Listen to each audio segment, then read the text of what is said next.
All right, recordings are. I did not, but I didn't. Normally I go look. I didn't. We've gone through. Hello, Molly. We've gone through a lot of council people. Back safe and sound? Chef on? What's up? On the board 1 year longer than me. 1 year. 1 year. Exactly. We went through a lot. When'd you get back? That's exactly what I That's a conversation. You ready? You still wonky? Elevation wise? All right, thank you for joining us for the East Aurora Village Board meeting for March 17th, 2025. Happy St. Patrick's Day. If you could join me in the Pledge of Allegiance, please. I pledge allegiance to the flag Of the United States of America, and to the republic for which it stands, one nation, under God, indivisible, with liberty and justice for all. Attendance, please. Trustee Lizikis. Here. Trustee Cameron. Here. Trustee Vijay. Here. Trustee Flynn. Here. Trustee Raby. Here. Trustee Shear. Here. Mayor Mercurio. Present. 7 present, 0 absent. Thank you. Can I get a motion to approve the minutes of the Village Board meeting for March 3rd, 2025? So moved. Moved by Kristen, second. Second by Jeff. Further discussion? All those in favor? Aye. Aye. Opposed? Approved. I get a motion to approve the payment of abstract for March 17, 2025 with a total of $153,088.79. So moved. Moved by Molly, second. Second? Second by Jeff. Further discussion? All those in favor? Aye. Aye. Opposed? Approved. All right, this is our first speakers in communications. We have 2 in the meeting. Another one will be at the end. This is your opportunity to speak if you'd like to. Just please raise your hand. Well, I'll call you up. Come up to the microphone if you can. We record everything. Give us your name and address. Tell us what your issue is. Please keep it under maybe 2 minutes. Anybody have anything for this session? Sir?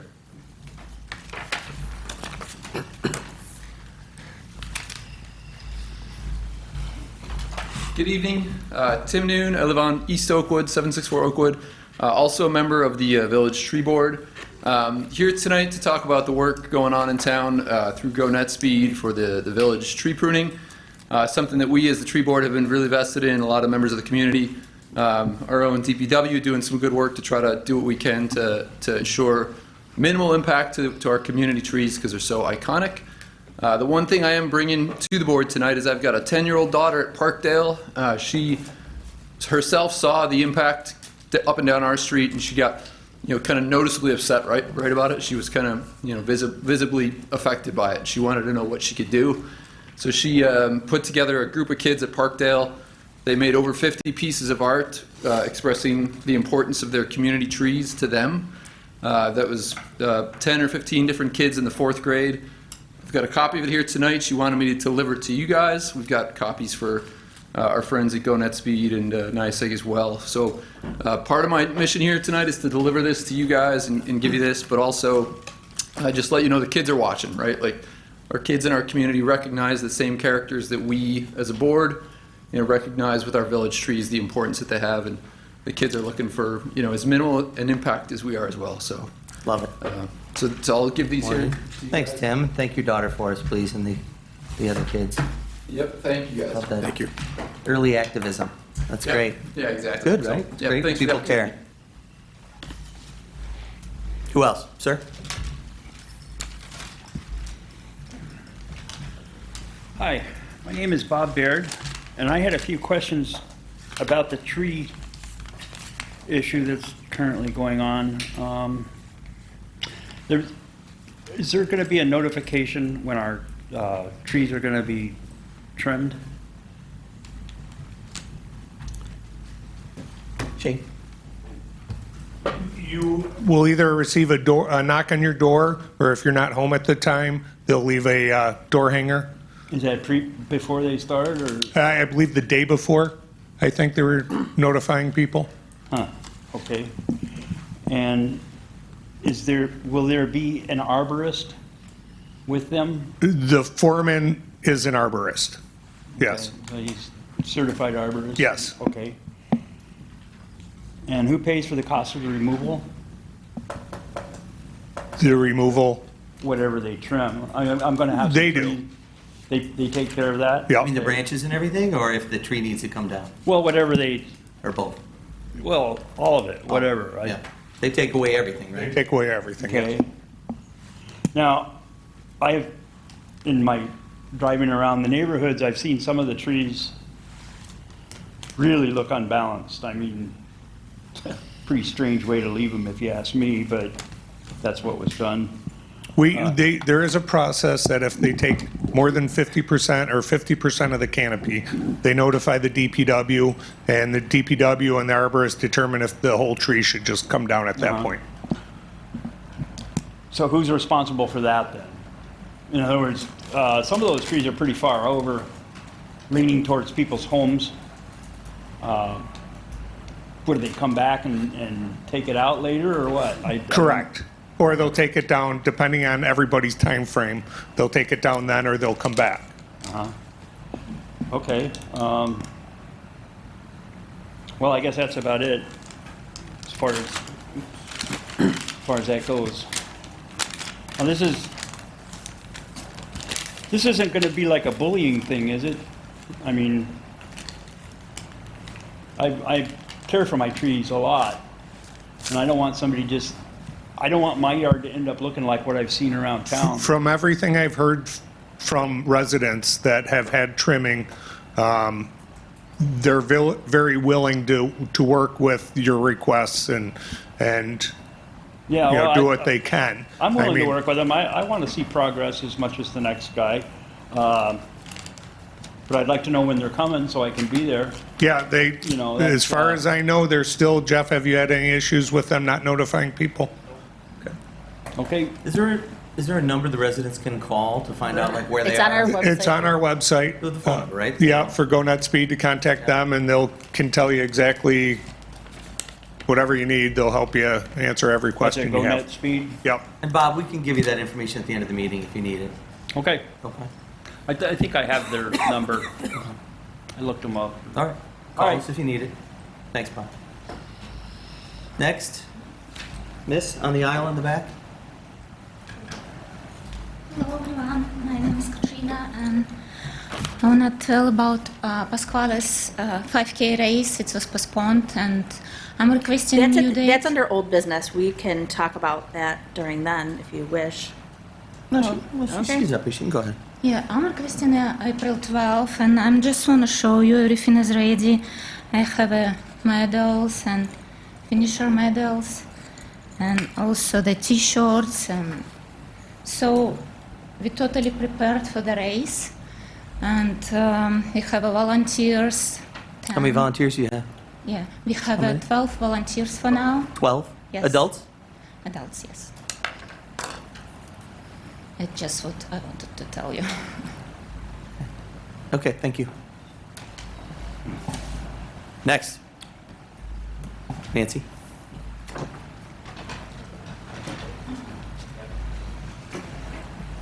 Nancy Smith, 195 Sycamore. Happy St. Patrick's Day. Kudos to Shane and Maureen and the tree board for their meeting that they had this past week. I feel like much was accomplished. There was progress on reducing the trim box size from 10-10-10-15 to 6-6-6-10, as is appropriate for a village setting. Progress on protection of the identified heritage trees and on curtailing the trimming of oak trees during active oak wilt season, which is something probably everybody didn't even know about before. Members of our community are working with the Governor's Western New York office to ensure that the trim box size is reduced. And on Friday, we received a copy from NYSEG of the village's franchise agreement that we were seeking, which is pretty cool. That agreement includes some important provisions. Even though it's from 1923, I think they are relevant today. So I'm going to just read those out loud real quick. The electric company's poles, wires, ... shall at all times be kept and maintained in a safe, suitable, and substantial condition and in such good order and repair as shall be directed and approved by the village board, and that all poles shall least obstruct the streets or interfere with their usefulness. I think the village can demonstrate Molly, your mom, is the perfect example, where the wires in front of her house hadn't been maintained since 1965, that NYSEG has neglected that basic responsibility to maintain the safety of the wires in our community. A commitment for a smaller trim box size would help compensate our community for this oversight. It would also ensure that this project does not interfere with the usefulness / the value in infrastructure services of our community's trees. My guess is that NYSEG will solidify that commitment to the village for this request. I also wanted to address one other point. There seems to be some confusion within our community about this issue. It is absolutely possible to have Go NetSpeed high-speed internet and safe, reliable energy and to reduce the impact on our trees. This is not a case where it has to be one or the other. We can confidently achieve all three of these goals. So thank you so much for your continued efforts on behalf of our trees and our community. Yeah, you point out, you make a great point, Nancy, that and Molly and Ernie can attest to, that NYSEG has not been keeping up with the maintenance over the last 25 or 30 years. And now they're coming in with this dramatic cut, which affects the look and character of our village, which has value, right? It has monetary value. That's I mean, I always preach East Road doesn't have ski slopes or lakefront. Right? We've got our character, so we can't have that taken from us. So that's an excellent point. Thank you. Thank you, Nancy, for all the research that you've done. I know you've put a lot of work into this. You just recognized a lot of people. Want to make sure you got your kudos too. Absolutely. Right on. Thank you.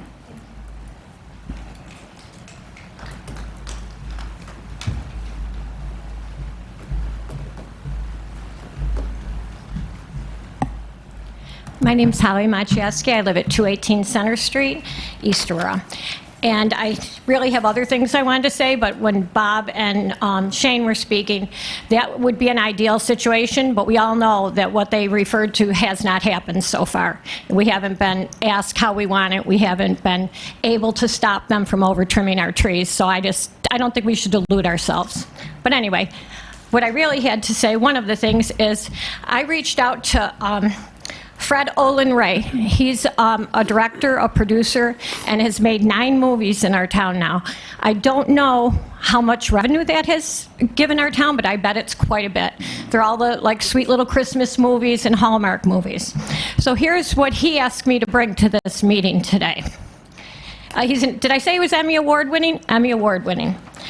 It is with much enthusiasm that I relay our intention to return to East Aurora soon with a new twist on our standard holiday motion picture, after filming A Christmas Tale in the Village a few short weeks ago. We are planning a light romance that takes place during the months surrounding Halloween and the beautiful colors of fall.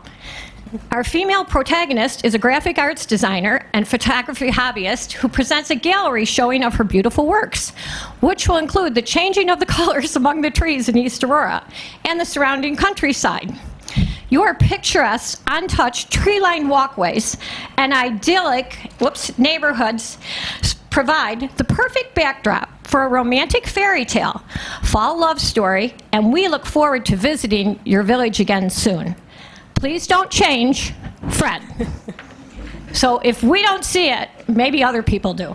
And if we don't choose to act on it. Lastly, I have about 150 signatures on a petition about this, asking that it be remedied. There's remedies.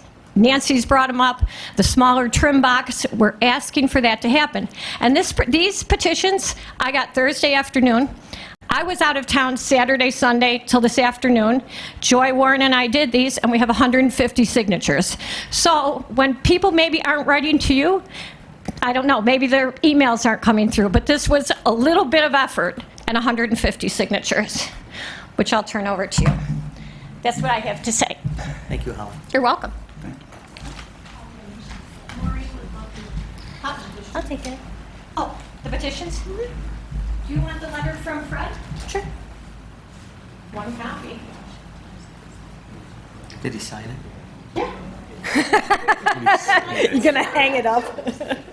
Better hold on to that. Put it on eBay. If he wins an Oscar, you know. might be- Okay, I will. I know. We'll frame That it. Hollywood memorabilia is,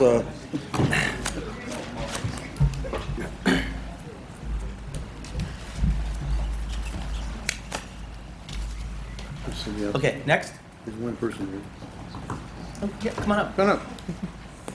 So I'm Betsy Anderson, my husband Bob spoke to. So we brought our petitions that we want to pass on, and also we want to really make sure we're notified ahead of time. We don't want them just showing up that day. You know, even a day ahead is pretty short notice in my opinion. I would appreciate knowing ahead. I would think. They don't always know their schedule. And we don't know ours. Right. Right, right. But they should have at least consideration to give people heads up in advance. I think that's really a very small thing to ask. And we have our petitions too. So I'd like to, and also we would sign the petition that just went up. We missed that. So at the end, we'd like to sign the one. Thank you. And also, I wanted to find out, I think one place we read that if something is taken down, that a replacement tree is provided. Is that still true or not? I thought I read that somewhere, and I want to find out, is that true? There's nothing definite about that. GoNet Speed is working on a plan to supply us with trees to plant. So, Be good to find out. Yep. Thank you. Thanks, Betsy. Thank you. Sir.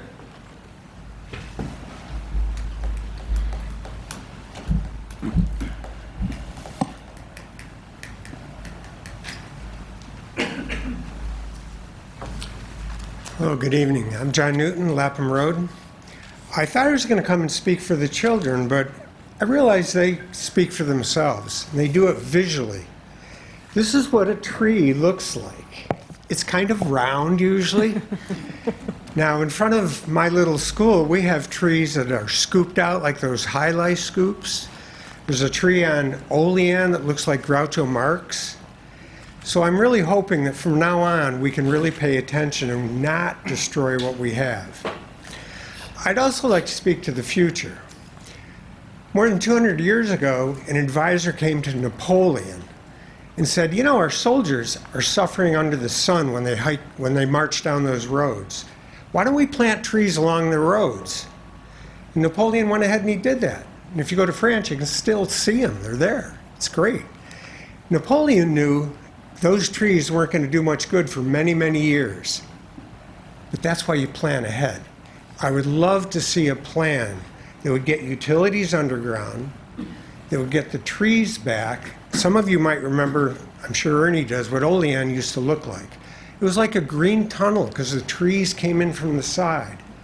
And we want to do that. We want to shade the pavement. With climate change, you don't want sunlight turning into heat when it hits the pavement.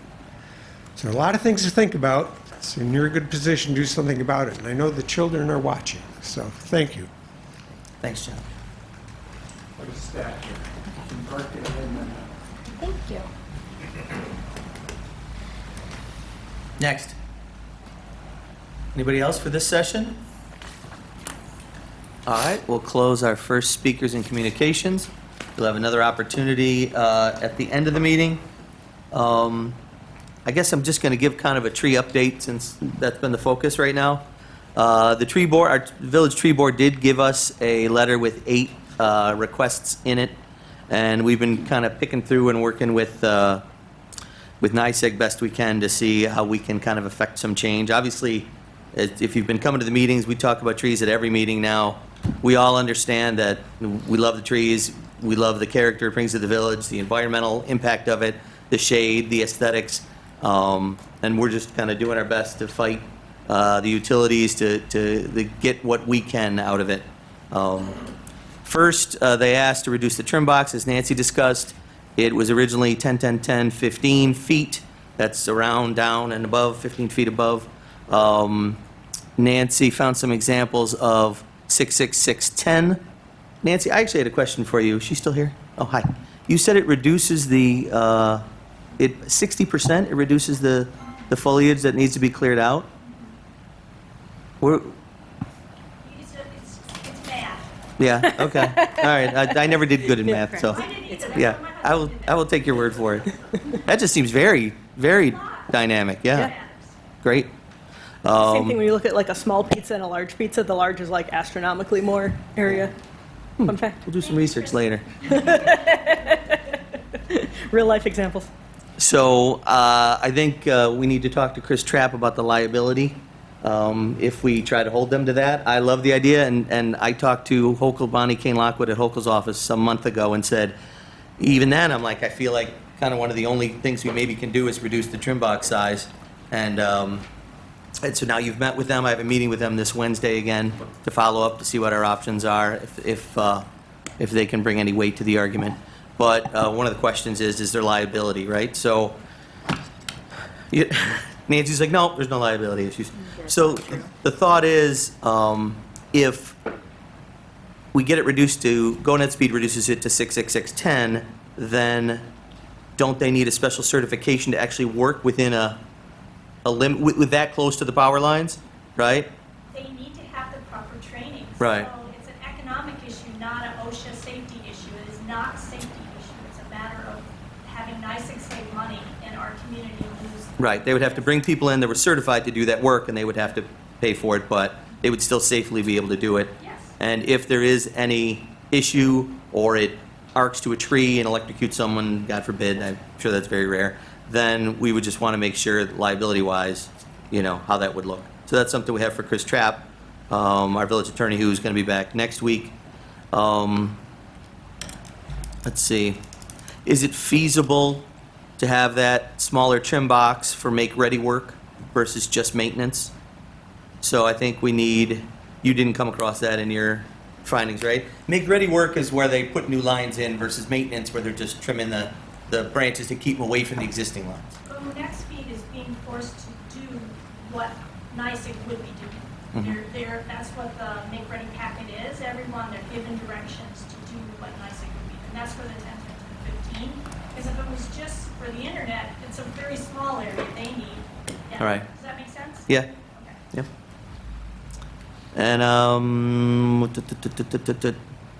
right, and then we, can consider, if we don't get some traction, maybe getting a 6-month moratorium while we kind of explore some more of our options on what we can do. So, thank you for that. I would also recommend that we update the agreement, the 1922 agreement, and that we also stipulate in that there be regular trimming and maintenance, as opposed to this hacksaw approach of taking out limbs that are this big versus that big. They could have gotten That 5-10 years ago. Right. Exactly. Great pointer. And that they maintain the lines that go behind my house, just off of Main Street, the back property line right away, which they have not done. Yeah. And that we arrange a meeting with Chris, like you said, that we have a meeting that when he gets back, that we discuss all of this. Yeah, our franchise agreement with NYSEG is from 1923, right? So you're right, we definitely need to get that updated and find out GoNet Speed's obligations under that franchise agreement. Do they need their own? Do they just get to piggyback off NYSEG's and then follow whatever parameters we've set with them? So I don't want my grandchildren in 40 years to have to be dealing with the same issue. So with regards to planting correct trees under the wires, that they have to go under, that they not be tall trees, or that they be behind the wires, that the utility maintains it on a regular basis every 10 years or whatever the term is, that we look to the future and we don't have this problem down the road, because it's gut wrenching and it's heartbreaking. right? Yeah. Amen. Jen, you want to come up and talk?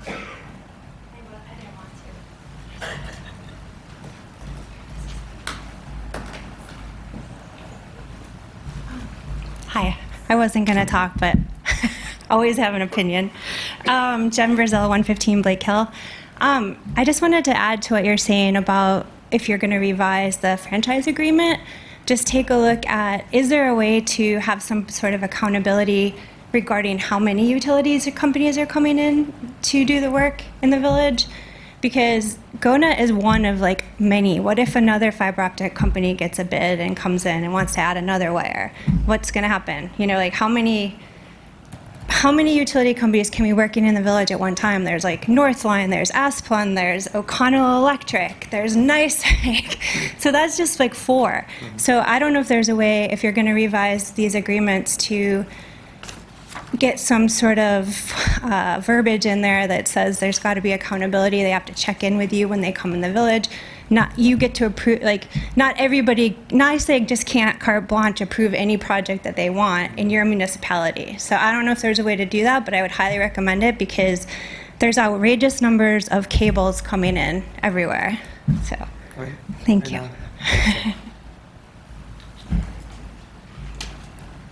So going back to the tree board's list from, I believe it was about a month and a half ago, number 1 and number 2 were basically focused on a smaller trim box. Number 2 was for any trees with a diameter over 24 inches getting a special treatment, right? So that's what we need them to agree to. Number 4 was a canopy removal. If it got, I think it was maybe 40% was in the letter originally, but then we talked with Jesse Griffith, the chair of the tree board, about 50%. So right now we have a 50% basically clause where once they've removed 50%, like Shane mentioned, they call Jeff Stoll, our DPW foreman, he calls Jared, our village arborist, and they decide if the rest of the tree can be saved, should be saved, or whether it needs to be removed. I think number 5, the tree board asked if we could have them remove invasive species that they come across in the work they're doing. I'm not sure that's appropriate to ask them to clear out invasive trees. It's kind of interesting because I think the state planted calorie pears on Main Street. Is that right? On the historic section of Maine? Yeah. And that's an invasive species, so it's a battle. That might be a battle we have to fight. I'm not sure why they would do that. I mean, that project was only 7-8 years ago. The special tree list, I think there was, how many trees were on that list? 12 trees. And Shane, how many, what did NYSEG say about the special tree list from the tree board? There was only one that would be anything other than minimal trimming, and that's a county tree on Maple that they didn't believe the health of it was doing so well. And the other 11, they said they're not going to touch? Minimal trimming, they said. All right. I think we were asked if we could ask them, we could demand trees, free trees from them for the work they're doing. I think ethically we can't demand they give us something for the project they're doing. Is that correct? Cannot. They did offer. Yeah, but they did offer on their own. NYSEG, I think, Jeff, you said has already agreed to give us 30 trees? Yep.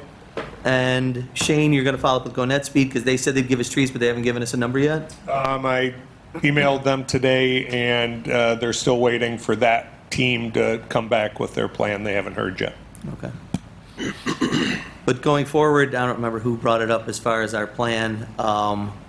We won't be planting big trees under power lines, in the future, and we've actually stopped doing it a few years ago, but 30, 40 years ago, that was the practice. So that's kind of part of why we're in the jam we're in now. So larger trees will go across the street from power lines or deeper into the resident's yard so they can't get in the way of the wires. And as far as going underground, we have looked into that.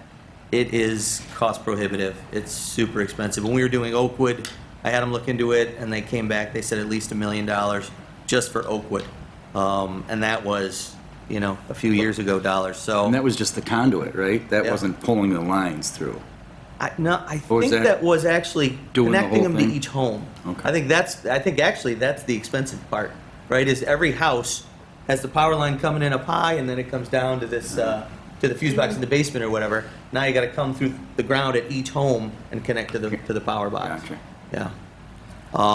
So that would be great. I mean, not having, especially in the north, not having to worry about power lines and everything, even in the branches, but it's currently cost prohibitive. And then the oak wilt, I think, was number 8. That was the last one. And so, Jeff, you've looked into that, right, as far as the arborist recommendation on oak wilt? Because I think right now they say don't trim an oak tree between April and October. And if you have to, put some sort of sealant on the wound of the tree to keep the disease from infecting the tree. What did you find out? I talked to Jared, our arborist, today. He said there are no documented cases in our area. He said it's always wise to do it between those months, especially like the large wounds. It's so much for like small pruning, not so much. I also talked to Stan, and I'd have to give him a list of our oak trees. He's the foreman and arborist for Go Net Speed? For O'Connell, yeah. For O'Connell Electric. Yeah. Okay. I'm sure we can work something out. As far as them doing it? Yeah. Okay. I'll know more tomorrow. And NICEAG said they wouldn't.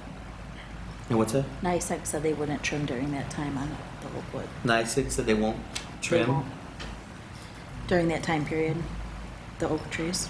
Correct, and what they also said that, I want to say the closest cases of the wilt are Niagara Falls, Canada, and Syracuse. In Pennsylvania. In Pennsylvania, Yeah. that they have no reports of it anywhere in Western New York at this point, so. All right, so Jeff, you're going to work with them to make sure the large wounds get treated if they do trim oak trees in that date range, correct? Yeah, I'm hoping they're out of here by April. Okay. All right. So that's where we're at with our tree board's list of goals and objectives. All right. Moving on to our public hearings. Can I get a motion at 7:31 PM to open a public hearing to consider a special use permit application at 21 Fairlawn Court, applicant Alex Perez to operate a bed and breakfast on owner-occupied residence? So moved. Moved by Steve, second. Second. Second by Jeff. Further discussion? All those in favor? Aye. Aye. Opposed? Approved. The public hearing is open. Is the applicant here? Hi, do you want to say anything? I just.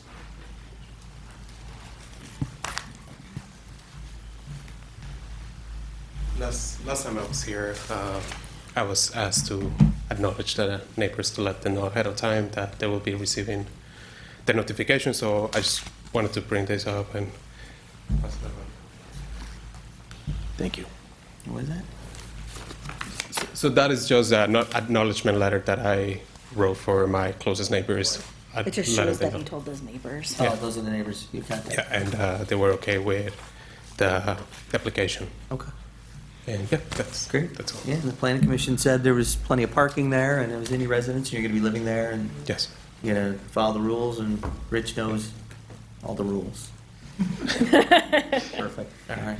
And at this point, it might just come. We might not even rent because the reason why my wife and I were processing the application is because I was laid off a year ago, and it was getting very tough to find a job. But recently, I found something, so Congratulations. it should be okay. Thank you. Well, good evening. Okay. Thanks, Alex. Did anybody from the board have anything for Alex while he was here? Okay. All right. Anyone from the public want to speak on this public hearing? Okay. Can I get a motion to close the public hearing at 7:33 PM? So moved. Moved by Steve, second. Second. Second by Ernie. Further discussion? All those in favor? Aye. Opposed? Approved. Public hearing is closed. Can I get a motion to open a public hearing at 7:33 PM to consider a special use permit application for 123 Gray Street, James Boglioli of Benderson Development to operate a coffee house, a Starbucks with 60 interior seats and a proposed outdoor patio for an additional 24 seats. So moved. Moved by Kristen, second. Second. Second by Molly. Further discussion? All those in favor? Aye. Aye. Opposed? Approved. Public hearing is open.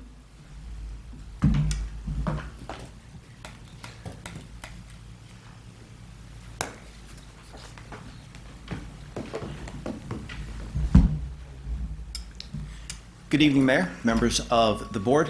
Matthew Oates with Benderson Development here this evening requesting a special use permit for a proposed Starbucks. The Starbucks would be taking 2,704 square feet of existing vacant space next to the existing Mighty Taco at our Aurora Village Shopping Center Plaza. As part of the project, we would also be proposing an outdoor patio in the area of the existing sidewalk that is there. That's that wide cement, the wide concrete patio you have in front of the building where the big earth movers parked right now. Right? Correct. Right now, it is all concrete, so the proposal would be to actually add in piers, cover the patio, so bring it off the building, an additional cover, replace all of the existing concrete with pavers That'll tie in and match into the design we have for the rest of the shopping center's sidewalks as well. And then we'll have some additional landscaping up against the patio as well. We think for an existing vacant space, we think it's a really good reuse of that. In regards to the seats, there's going to be 24 seats on the outdoor patio. There would be 60 seats inside the restaurant. Overall, the site would then require 684 parking spaces with the Starbucks there. There's 816 overall provided, so there's more than sufficient parking for the site. The hours of operation would be from 5 a.m. to 9 p.m. as well. And then in regards to the special use requirements that the village has, we do think this request complies with them. We don't think there'll be any negative issues to the village. We think it'll be fine with the welfare, the health, and the safety. It is an existing shopping center. It's an existing space already. We're not going to be expanding out beyond the constraints that are there, so we think it fits well with the use. Happy to answer any questions. No plans for a drive-through on this? There will not be any plans for a drive-through at all. Do the Mighty Taco customers have any access to the Starbucks patio or just to the back Mighty Taco patio? So Is it there totally correct. There is no pedestrian separate? connection that goes between the two, so there would not be a separate pedestrian sidewalk between the two. But there are pedestrian connections still that will be maintained for the Starbucks for the rest of the center that is there. There is the additional pedestrian access that then ties into the TJ Maxx and ties into the rest of the plaza that's there. So we will be maintaining that. And then the handicap parking will be up along the street, and then we'll have access onto the patio there as well with a break between the railings. And you're going to leave the handicap parking as well on the back of the building? Correct, yes, that'll stay there as well, yep. Okay. How about the Starbucks in the tops? Any plans on changing anything? Do you know? Is that kind of a standard business model to have one in the grocery store and another one out in the plaza? Yes, there is a lot where Tops will have it as an amenity for their shoppers, and then still the same user will still be out in the center like that. So yes, I have not heard of any plans for it to not still be in Tops. Board have anything for Matthew?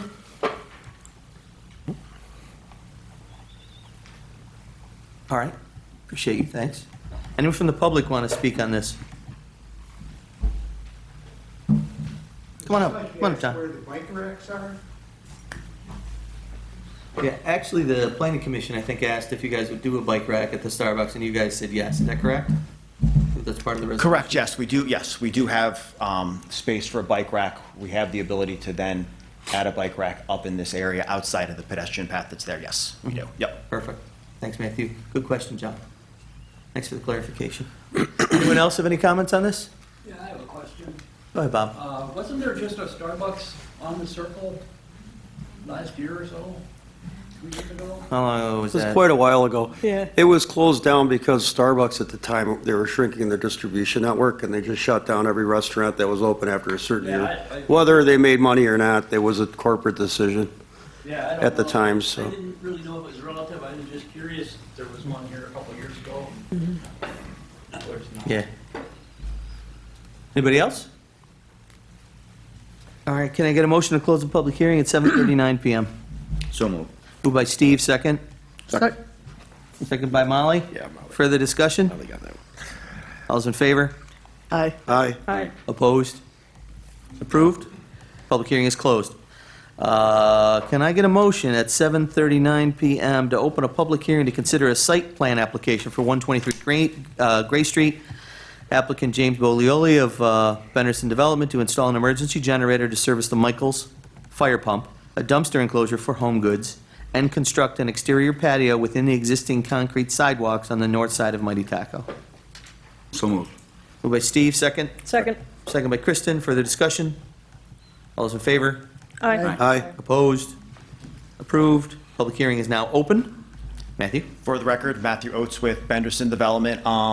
We are requesting site plan approval for 3 separate modifications to the plaza. The first one is for the Starbucks, which we just discussed. The second one would be for the home goods on the back side of the building addition that was previously approved. We would like to just add a 2-bay dumpster enclosure. It will be screened with composite fence material and then have gates. And then the third, the Michaels requires a fire pump for their sprinkler system. As part of the requirements for the fire pump, it does need a generator. So we are proposing to install a generator in the back. It is in what's referred to as a Type 2 sound attenuation enclosure. That's the highest level sound attenuation enclosure you can add for a generator.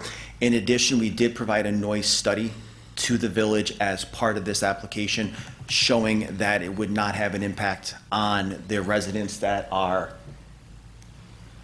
in this area on Woodside, and that it still meets all state and village noise requirements as well. Further, the pump, the generator only has to be tested for 5 minutes once a week. Outside of that, the generator would not be on at all unless it was actually required for the sprinkler Yeah, I system. remember seeing that. It's like Wednesday afternoons or Yes. something. Just going to quickly Yep. test it. And Correct, that's yeah, it. and that's just the requirement, that it has to be tested for 5 minutes the once a week, and outside of that, it would not be used. Great. God forbid there's a fire in the building. And then this has been in front of the planning commission and has received a positive recommendation from them as well. Happy to answer any questions anyone has. Board have any questions for Matthew on these? No? We're good, thank you. Anyone from the public want to speak on this public hearing? Okay. Can I get a motion to close the public hearing at 7:41 PM? Motion. Moved by Jeff, second. Second. Second by Steve. Further discussion?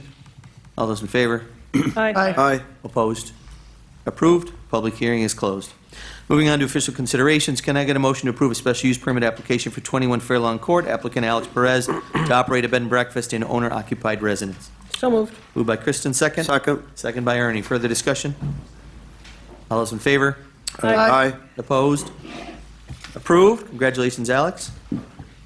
Next, can I get a motion to approve a special use permit application for 123 Gray Street, James Bolioli of Benderson Development, to operate a coffee house at Starbucks with 60 interior seats and a proposed outdoor patio for an additional 24 seats? So moved. Moved by Steve, second. Second. Second by Molly. Further discussion? All those in favor? Aye. Opposed? Approved. Can I get a motion to approve a determination of non-significance pursuant to the State Environmental Quality Review Act in the matter of site plan application for 123 Gray Street, James Bolioli of Benderson Development, to install an emergency generator to service the Michaels fire pump, a dumpster enclosure for home goods, and construct an exterior patio within the existing concrete sidewalks on the north side of Mighty Taco? Motion. So moved. Second. Moved by Jeff, second by Kristen. Further discussion? All those in favor? Aye. Opposed? Approved. Can I get a motion to approve a site plan application for 123 Gray Street, James Bolioli of Benderson Development, to install an emergency generator to service the Michaels fire pump, a dumpster enclosure for home goods, and construct an exterior patio within the existing concrete sidewalks on the north side of Mighty Taco? So moved. Moved by Steve, second. Second. Second by Grace. Further discussion? All those in favor? Aye. Aye. Opposed? Approved? Congratulations. Thank you very much, everyone. I get a motion for permission for the mayor to sign an agreement for EAP insurance with ESI Total Care EAP Employee Assistance Program for $3,500. So moved. Moved by Grace, second. Second. Second by Kristen. Further discussion? Maureen, you want to tell us a little bit about this, please? So we contacted the insurance company for quotes on different employee programs for employee health and wellness, having to do with various areas that can help the employees. But I think the spark off was, if we have any tragic incidents at our police station or for our fire department. And this company was able to do both the paid and unpaid employees, and also the families for a very minimal cost. So we looked at the policy. It looked like it was pretty comprehensive for what we were looking for. It's not everything in the world, but it covered almost the majority of what we were looking for. But our employees and their families can reach out to Yep. this service as Yep. needed. I mean, we have And- had some traumatic events where, but there's been, accidents and deaths, and I think it's important that our first responders are supported in this 110%, because they're the ones who have to see the things that we don't. So we need to do everything we can to make sure they're whole. And it will help with other things like financial issues, if somebody's trying to adopt a child, just many different things that our employees can come up with, things that, you hear all the day as human resources. So they have ability to help them with budgeting or anything. Great. Super. Great. Anyone else have any questions for Maureen on this? All right, moved by Grace, second by Kristen. Any other discussion? All those in favor? Aye. Opposed? Approved. I get a motion to approve a temporary use permit for the Aurora Ice Association Incorporated for the East Aurora Classic Market, 115 Riley Street, from 6 a.m. to 2 p.m. Wednesdays and Saturdays from May until November. So moved. Second. Moved by Ernie, second by Steve. Further discussion? Maureen, can you tell us a little bit about this as well as how it pertains to the next one on the list? Okay, so we got 2 applications, one from the Aurora Ice Association for the Classic Market and the other for the EA Farmers Market. Now, they're looking to put both of them in the same parking lot and having them at the same day. But I have them broken down this way on here because the Aurora Ice Association had different information than the EA Farmers Market. And the Farmers Market was asking for things that the Ice Association didn't have. It's their property, so we would have to verify that that would be acceptable, first of all. So I did contact Peggy Cook from the Ice Association to let her know what their application was, to send it over just to make sure that it was acceptable. And then also, I divvied it up because the Classic Market had different times and things like that versus the Farmers Market. So when you're approving the first one, you're just approving the Classic Market portion, and when you'd be approving the second one, it'd be the Farmers Market. Now, if you approve the Farmers Market and the Ice Association wants to have stricter rules, they still have to follow the rules of the Ice Association, whether you gave them permission or not. So if they asked for a food truck and you say yes, and the Ice Association says no, they still have to follow that rule. So how about alcohol? The Aurora Ice Association does not have alcohol on their permit because of the issues they had last time. They don't mind it, but they don't have it on there. And the EA Farmers Market has it on there. Now, it's broadly marked on there that they're looking for alcohol, but they did not specify if they're looking to sell bottled alcohol or if they're selling it so that people can consume it right then and there. If you approve it the way it is, it approves it for anything. So if you would like to specify down to what they can sell, like if they're selling some local wine or something in a bottle versus something open that could be consumed. On site. I'd like to put that in there, You'd like which? that it's bottled. It's bottled. Yeah. Yeah. To approve bottles. Yeah. Okay. I think it's like the blueberry place. They have like blueberry wine and things like, I mean, They said maybe mead and Yeah. stuff like that. So if we approve the first one, we're not approving alcohol, Correct. right? So why don't we focus on the first one then? All right, moved by Ernie, second, Steve. by Steve, thank you. I don't know if the applicant. And the applicant is here. Do you guys want to say anything on these topics? Sure. You don't have to. Well, thanks for considering. We do like to hear you. Thanks talk. come on, Mike, you can Come talk. up. You gotta come on, Mike. I'm Mike T, and I'm from the Aurora Ice Association, and thank you for considering this. Our understanding is that the farmers market wanted to be able to offer tastings for maybe mead or something like that. And really, the Aurora Ice Association has basically no interest in alcohol being served. But if the approval includes tastings, we wouldn't be opposed to that. Okay. Would you be opposed if it's bottled and no tastings and not open, drinking? At 7 in the morning? I think we're concerned Frankly, my about. preference is to not have alcohol at all. Okay. So. I think that's what we're concerned about. Is Yeah. the farmers market is kind of an open midday family event, Right. and then we hate to turn it into, something. Yes, kind of that it's maybe not meant to shouldn't be. Right. but- And we want those people to maybe go to the venues that have alcohol that aren't that far a walk away. Right. Correct. That pay, Yep. pay a lot of taxes and, We're just trying to collaborate and be good Sure. partners with each other, so if there was a way to do it, we'd be open to considering that. Anybody have anything else for Mike? Thank you. Peggy, do you want to talk? No. Okay. Whew. Thank God, huh? That was a close one. Close one. Okay, any other discussion from the board on F? All those in favor? Aye. Aye. Opposed? Approved. Motion to approve a temporary use permit for the East Aurora Farmers Market for the East Aurora Farmers Market at 115 Riley Street from 7 a.m. to 1 p.m. Wednesdays and Saturdays from May until November. Okay, so do we want to, Moved by Jeff. I think we need a motion first. Yeah, I know, and then we yeah, can I know. get into the discussion. I know that. Or massage it.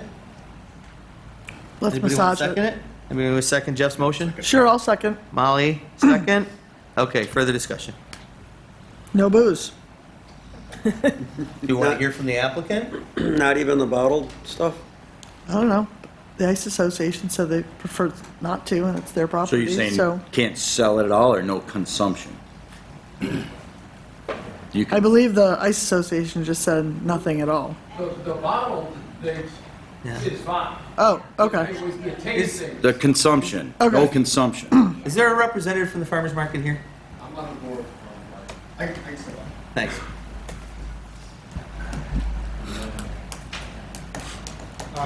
So, I know they've considered some applicants for vendors I'm that. sorry, you need. Sorry, I'm Nick Robinson. I'm on the board at the East Aurora Farmers Market. There were some vendors who applied that sell mead, produce their own mead, who sell brandy, produce their own brandy. There was a local winery that was interested in participating, or at least interested in the Classic Corner last year. It came a couple times. I know those vendors in the past have done like a 1 ounce pour to sample their product to customers. But obviously, if there's any concern about that, just strip that off the table.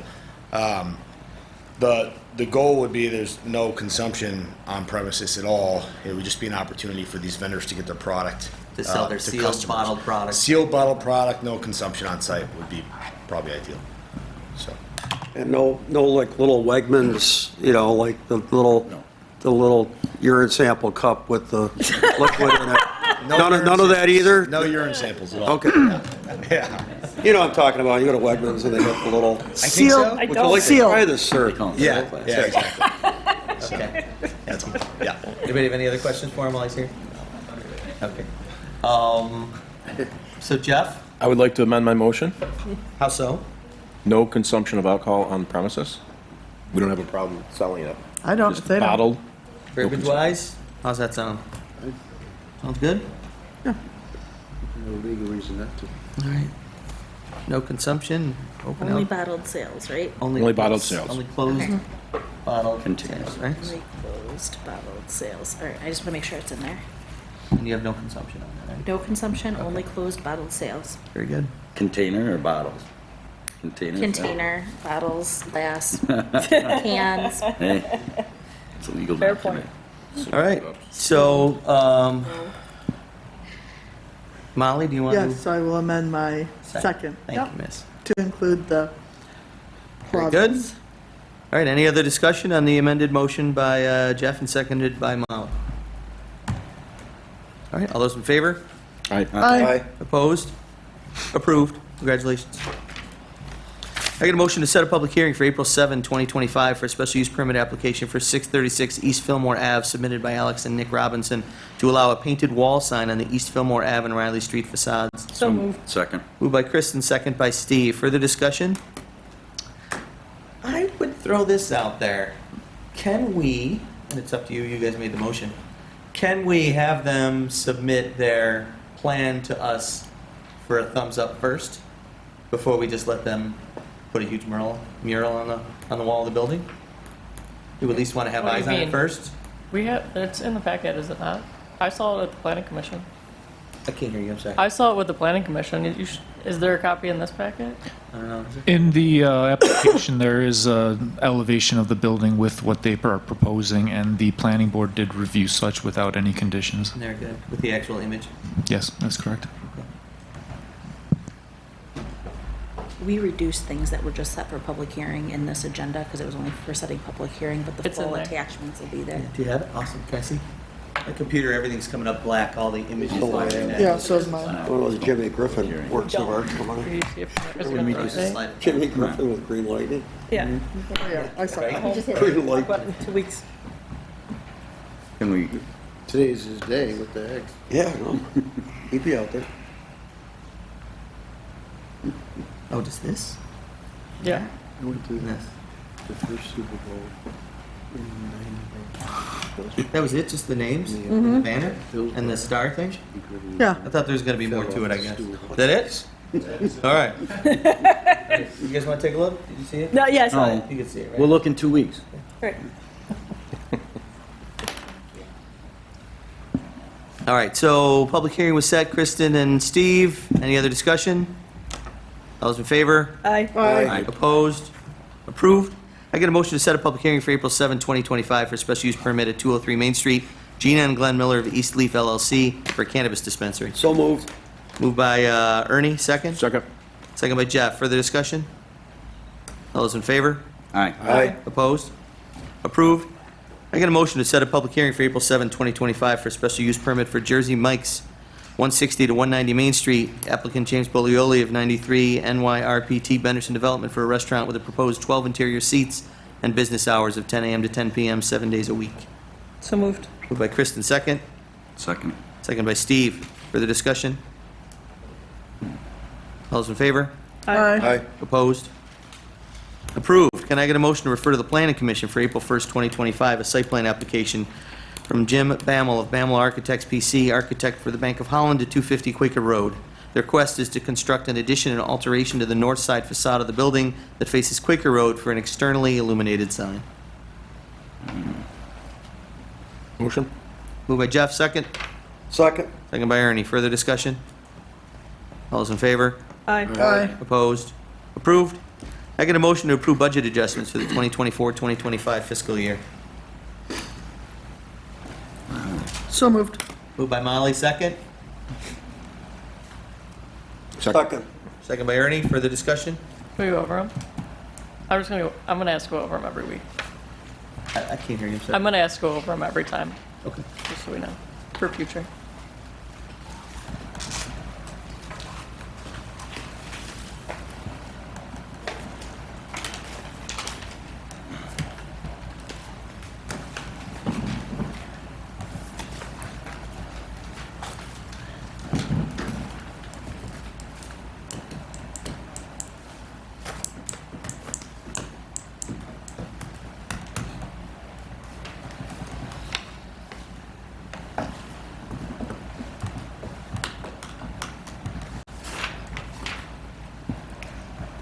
Everybody get their corned beef and cabbage today?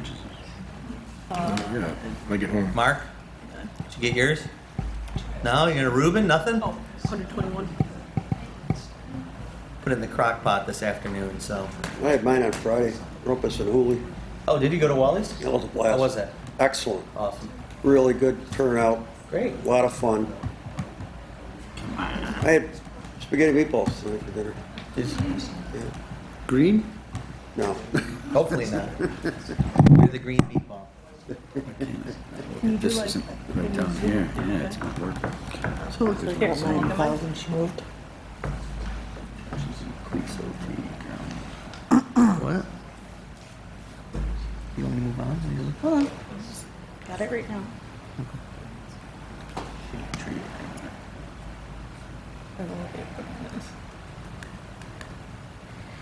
The first one is to take the last contingency to go to the police overtime. The snow removal, department supplies, moving $6,000 to playground maintenance. Central garage, gas, oil, and grease, $10,000 to street road materials. Shade tree equipment, $3,500 to streets road materials.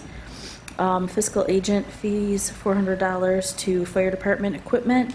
Fire incentives, $12,000 to fire department equipment. State retirement, $6,000 to unallocated insurance.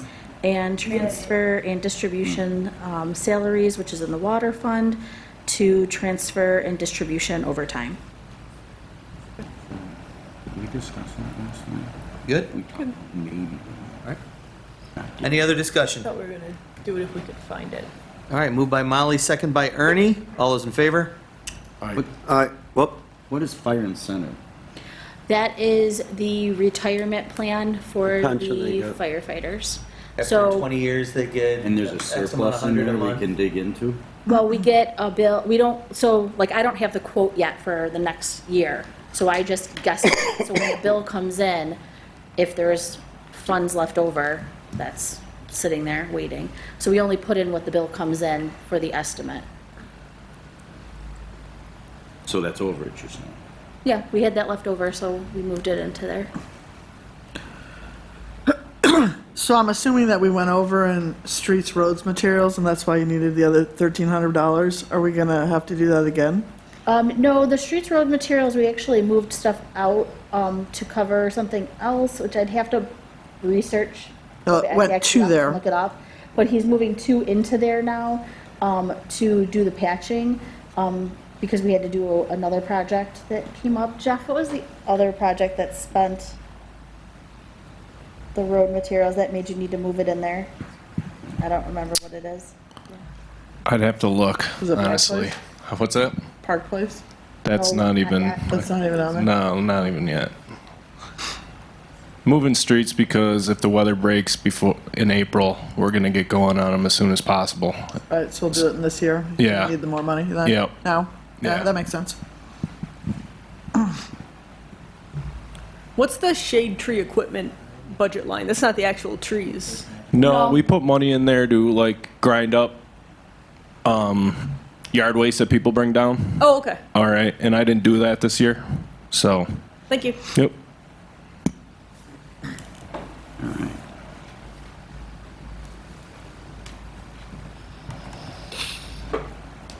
Any other discussion?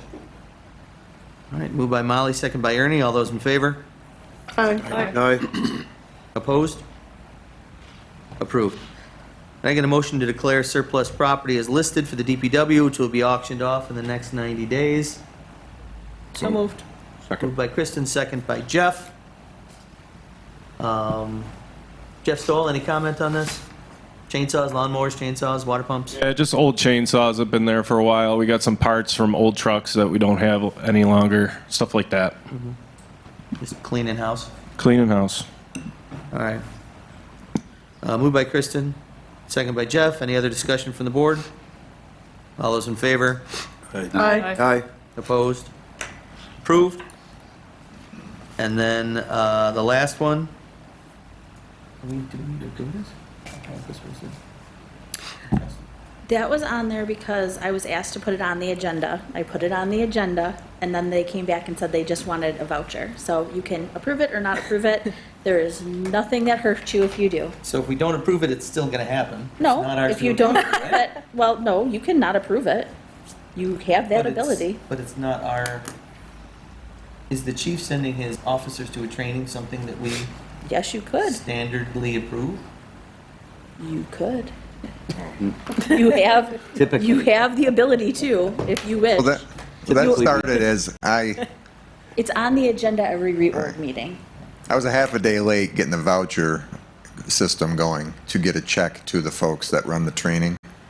And I don't think my email maybe was understood by who received it, and it ended up on the agenda. Normally, I would just send somebody to a training to this cost, and under the purchasing, the rules of the village, and it wouldn't come before the board. But I actually, when I noticed it on there, was like, oh, it's getting voted on. And to be honest, I'm kind of happy it's being voted on, and go ahead and vote on it, because a lot of board members have come to me, this year after we've had traumatic incidents and things like that. So I kind of like that it's being showcased, that we are getting a couple of our officers trained in crisis intervention, and being able to do debriefings and things like that after those critical incidents that we deal with. So I would be very happy if you did approve it, and I could send those two officers to this training. I have money in the budget line for training, so it's covered. Good. It's another piece of the puzzle for supporting our first responders, along with that DEP we just approved earlier in the meeting.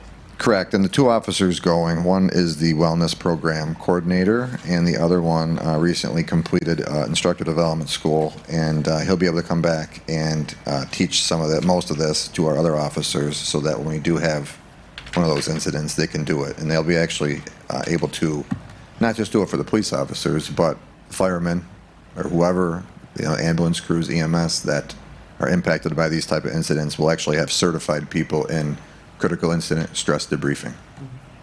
Dispatch, sure. Great program. I'll make a motion. Jeff will make that motion. Second?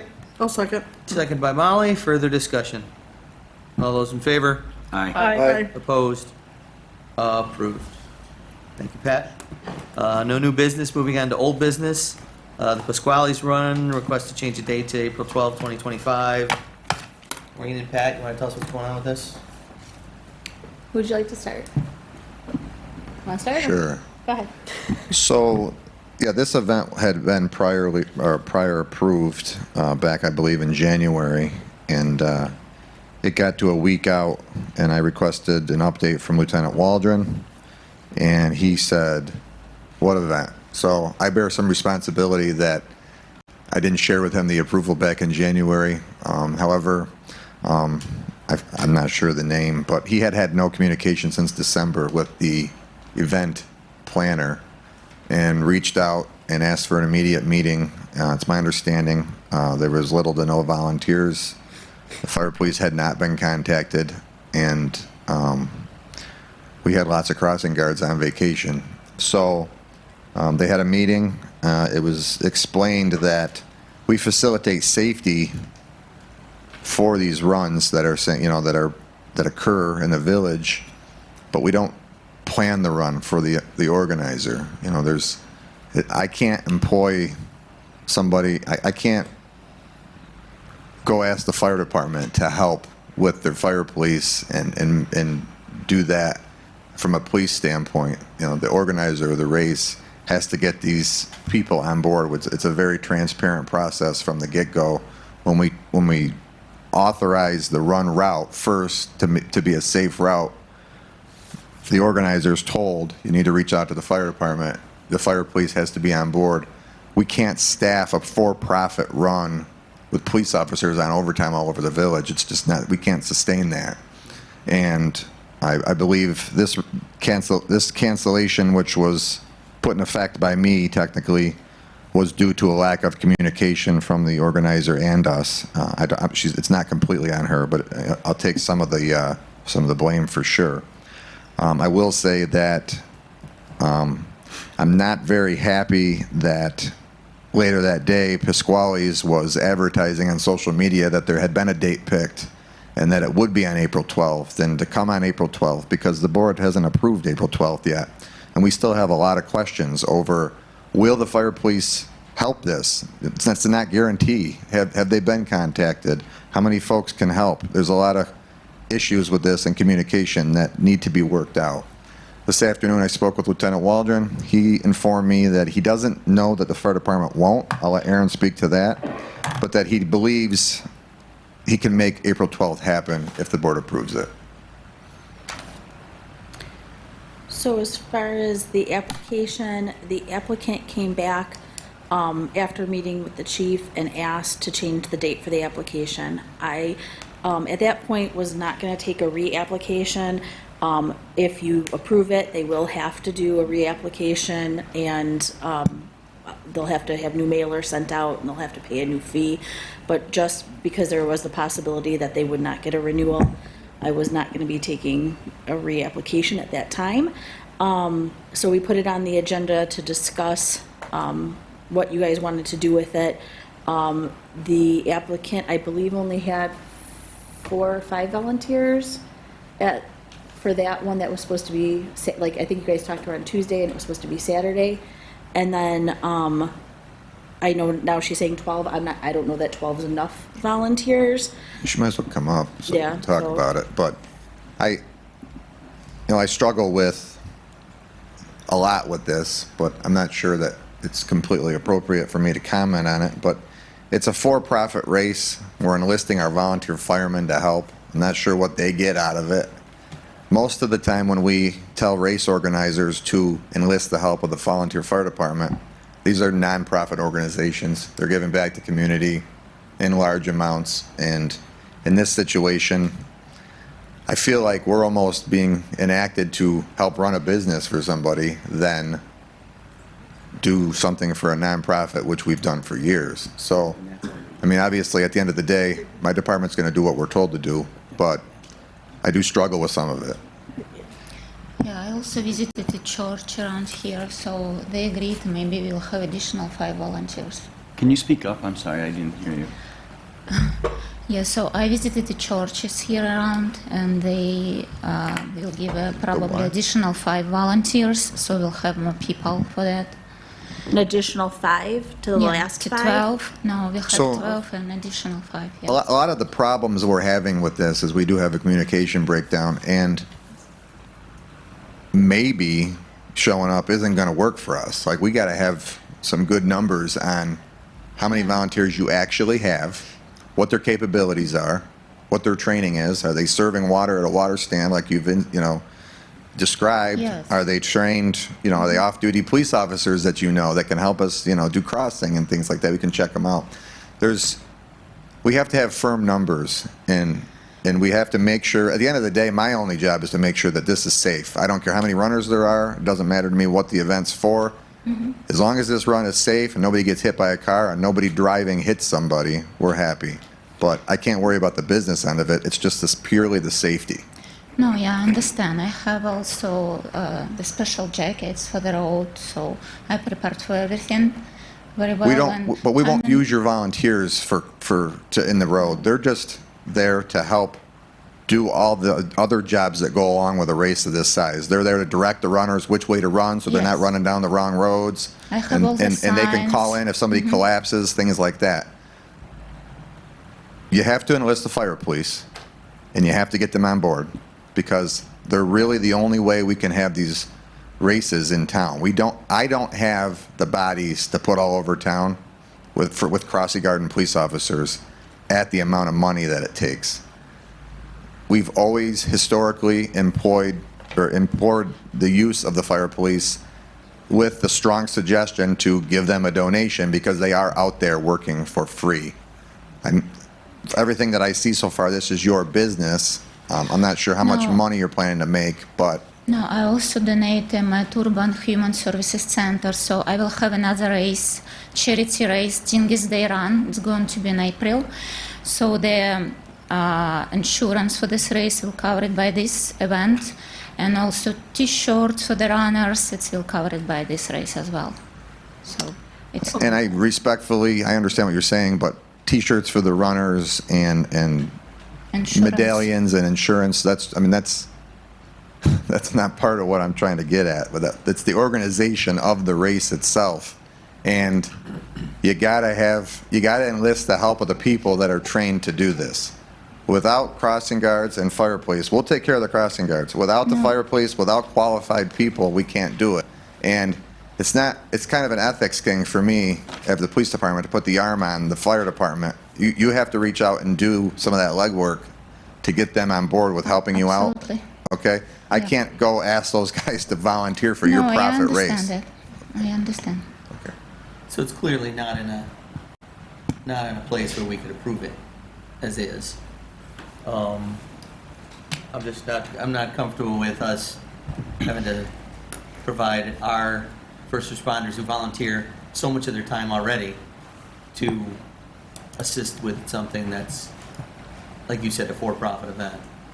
So just speaking for the fire police here, this permit was first brought up to me a week ago.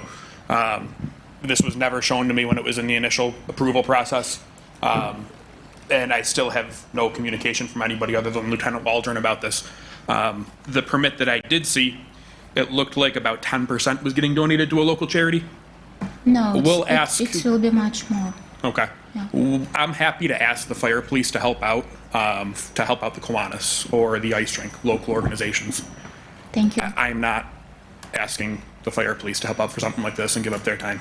If it's for the community, we're happy to help out. We can't be here for every business that comes along and asks to direct traffic for them. It's not what I'm putting my guys in harm's way for. It's not what they signed up to do. Thank you, Mayor. April 19th is the bunny hop too. That's what, it's the next weekend.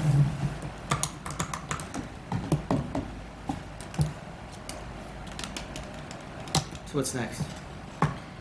If you don't want to reschedule, then it's canceled, then we don't do anything else. If you want to do a date change and have an application presented, we can instruct that, and then she would have to put in a new application to try to do it.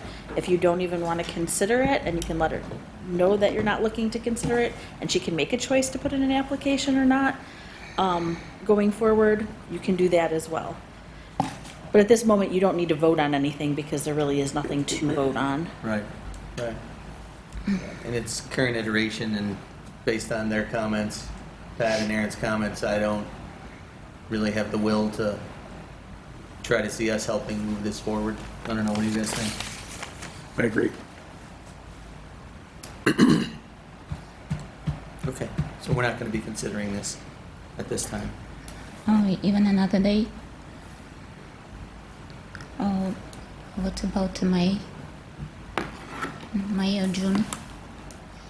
I don't think it's the date that's the issue.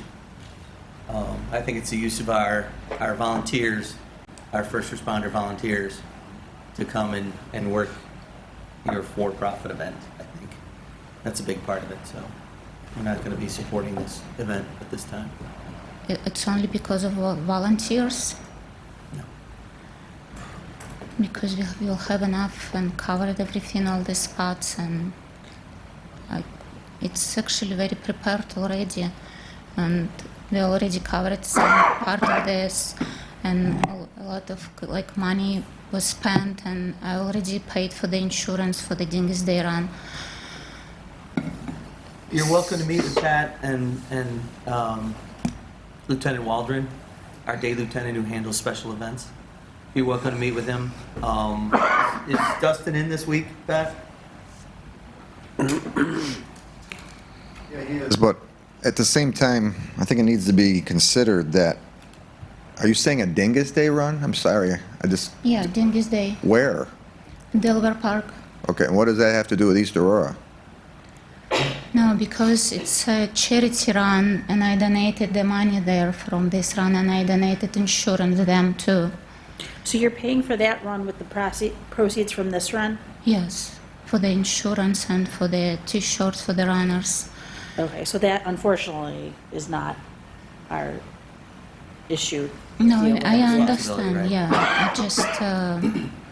I just want to know what exactly I need to do to make it happen.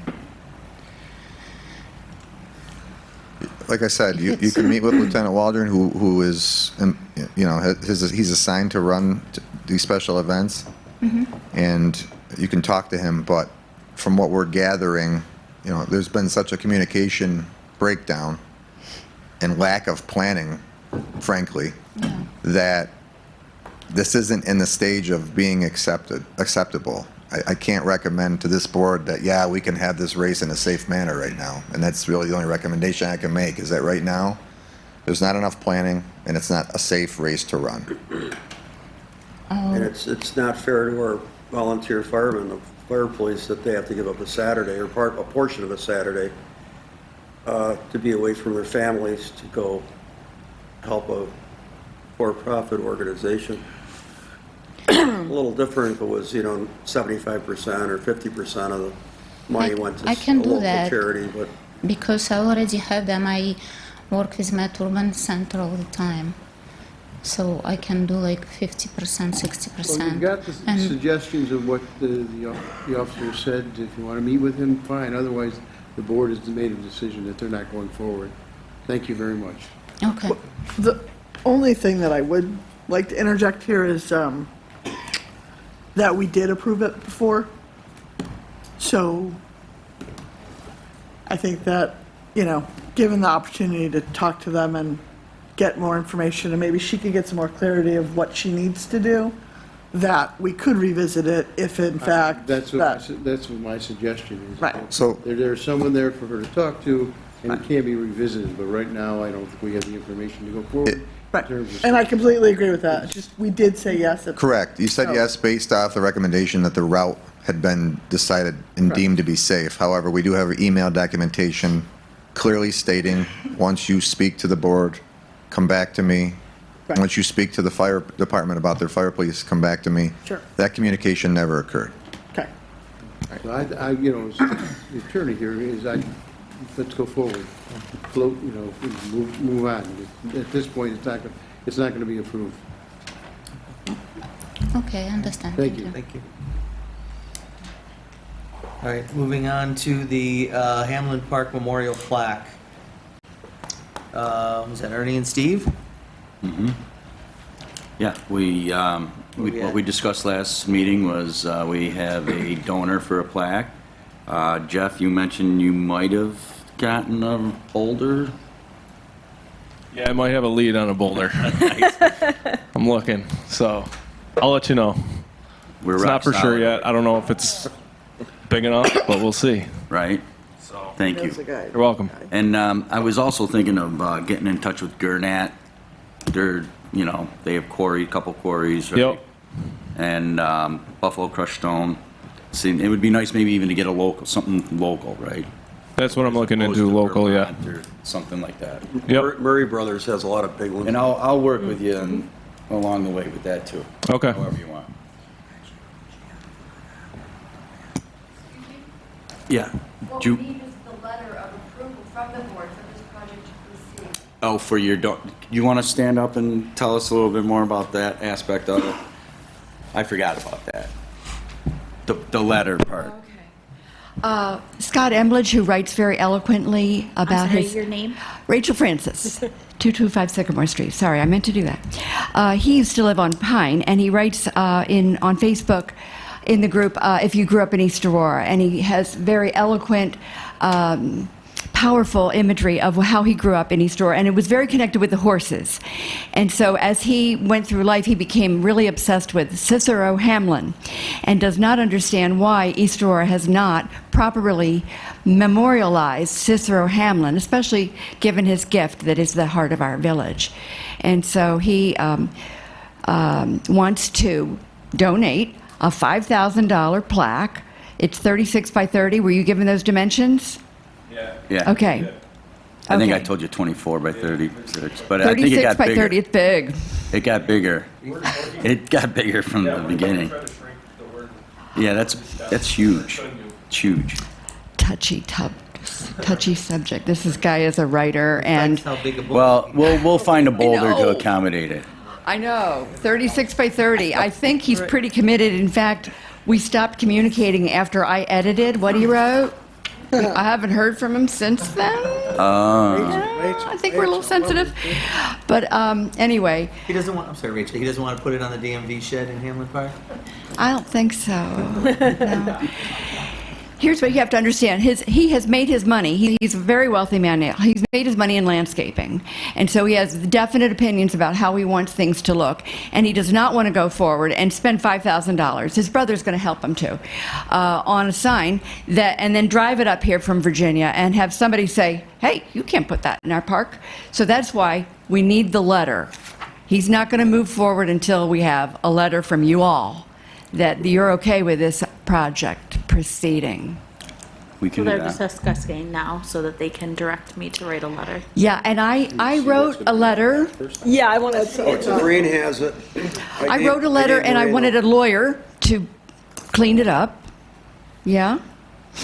We have a copy of that in the office. Okay. The one you gave me. Yes. A lawyer to clean up what? Well, make it lawyerly. For what reason? I don't know, so that so Nice formal language. Yeah. Yeah. You mean to give to the donor?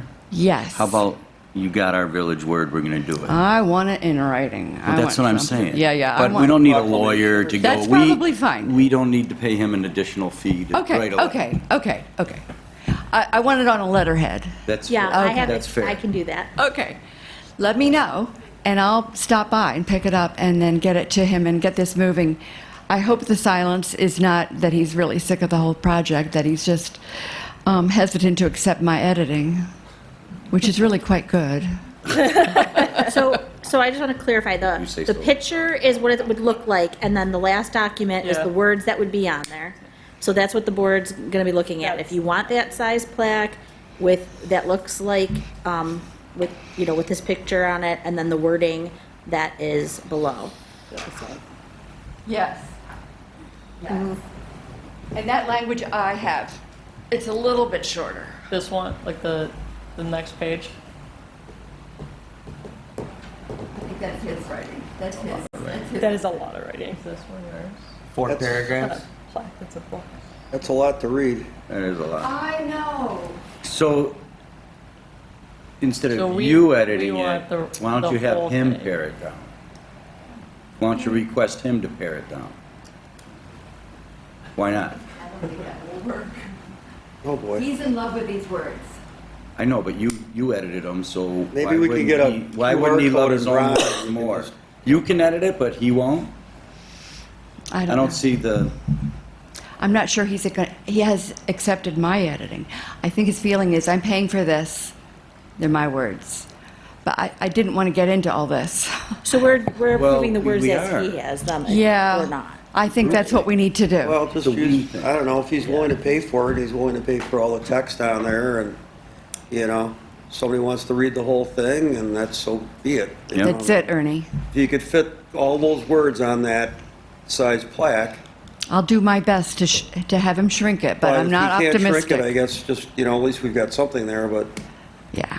you Well, know, it's, when you say, Mrs. Francis, when you say you want him to shrink it because it doesn't fit currently, No, no, I but it's just just want, such huge. it's a language. Yeah, it's this is a big plaque. I'm a retired teacher, so I want things to read well. you want to have it be I want it- concise. I want it to a good flow. Yeah. Sure. Yeah, so you know, let him have his words, and he's paying for it, he wants his 4 paragraphs, and if somebody's willing to sit there and read the whole thing, and fine, it's his plaque. I agree. He's donating it. I agree. You know, Well, won't within edit it. reason. how big Yeah, a no, I space think we should. does he Within need reason. for it, though? 36 by 30. All of his will fit in that. Yes. Yeah. Just let it go. Let him have his words and his story, and it'd be kind of cool, and I'll We go there should and read read it it. before we disapprove. Yeah. Well, we have to read it, obviously, yeah. So So do you are we going to want- do this all right now, or should we just wait to the next meeting and have us Yeah, all you look can at read it? it in the and then- meantime, and then let me know if you'd like me to write And a Rob letter of Goller acceptance. should probably look it over. And- This. Oh, he's seen it. Yep. Can we during the week just all independently email you and say good, good, good, and hopefully by next week we all have that and you can write a letter? Definitely have an email from Rob saying he approves of Yeah. its veracity. Yeah, as long as it's historically accurate, Can you send that to me, please? $12 Yes, approval? thank you. and then grammatically correct, because we have a typo on the bronze plaque they spent a lot of money on it from my school, That's right. on a big boulder. If you Yeah, want, this I has don't have typos her, in but it also. Yeah, it's on the village Millennial- website. Millennial Ryan Rock emails in front of everyone. my Yeah, school. there's typos in this There's- when I read it. yeah. Is it a grammar slammer? Yeah, We should it's a put it's a that middle in. school, and they have a grammatical error and a Will you bronze take plaque our and a corrections giant better boulder. than yours? Nice. This I can't represents see it right our- now. Joan I Thomas. had it on there, Thomas? but Did Joan, did she Someone write? wanted Millennial Rock to honor the millennial, you know, and there's a grammatical error in it. In his defense, Hamlin did do quite a lot for our village. Yes, he did. And yes, we have a museum for Albert Hubbard, and I kind of think Albert Hubbard did a lot for our village. And Millard Fillmore, who is my guy. So he became president. But he says Hamlin made such an impact that we need to remember him, and the gift that we all enjoy. Well, Hamlin is one of the reasons why Hubbard came here. Because That's Hubbard true. was a horse guy. That's true. Because he made his money in the city, he wanted to come out here where the horses are, buy the land and do his thing. Yep. Maureen, I will email you my version All right, and and I'll send that to the board as well. and Rob's approval. Okay. Yes, okay. All right, thank you so Thanks, much. Rachel. Thank you. All right, everybody's good with what we need to do next on that, right? Mhm. All right, Jeff, you want to talk about Park Place now, or you want to do it in your department head report? I'll do it by department. Okay. Second, speakers and communications. Anybody want to speak on any topic? This is your last chance. Raise your hand. Come on up and let us know what your issue is under 2 minutes. And you guys thinking about it? You look like you're thinking about it. Okay. Aha, I knew it. I knew it. Nice, good call. I just wanted to say hi and thank you for everyone for what you do. I know it's hard, so I thank you. And I need your name and wanted to- Oh, I'm address. Bobby Eccleston, and we live at 706 Hilliker Court. And I just wanted to give praise to the police department for that program. I actually just did that training. I'm taking my exam in the next 2 weeks, so it's an excellent program, so I think it's a great idea. So, but yeah, just saying hi and thank you for everything you do. So. Great, thanks for coming up. Thank you, Bob. See, he did great. All right, anybody else? No. All right, that's closing our second speakers and communications. Department head report, Patrick? For the police department, status quo on the police work, nothing large to report. I did head over to West Seneca after meeting with Glenn and Gina Miller, and took a stroll into East Leaf Dispensary over there, which they told me would be similarly modeled here in town with their proposed site. Looked at their operation, looked at their security plan, and was comfortable with the way they do business over there and would be comfortable with the way they would obviously do business here. They said it would mirror the same store setup and everything like that. Bunny Hop is all set to go, fully staffed. Obviously, this is a tradition in East Aurora. A lot of helping parts with that, but it's a well-planned race that starts months ahead of time with a lot of communication with our department and the fire department. And that's on the calendar ready to go.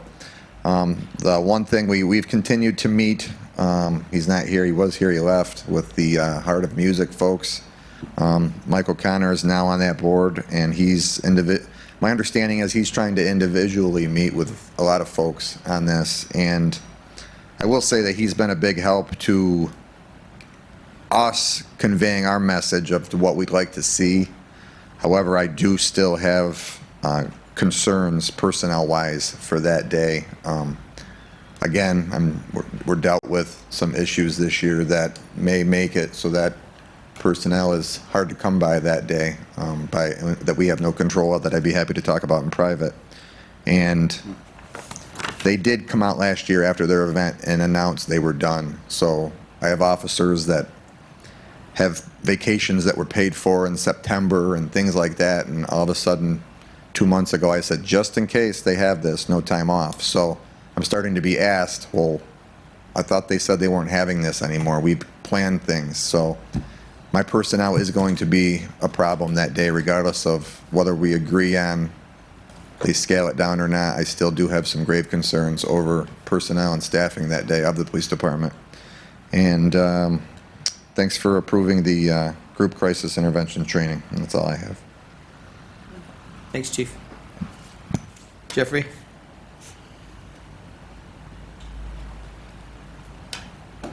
Yeah, so we got some prices from our engineer, John, for Park Place. I had him do a couple options for the board to look at. You guys see those lines? Nothing? Do you have them, Maureen? They don't have the. Okay.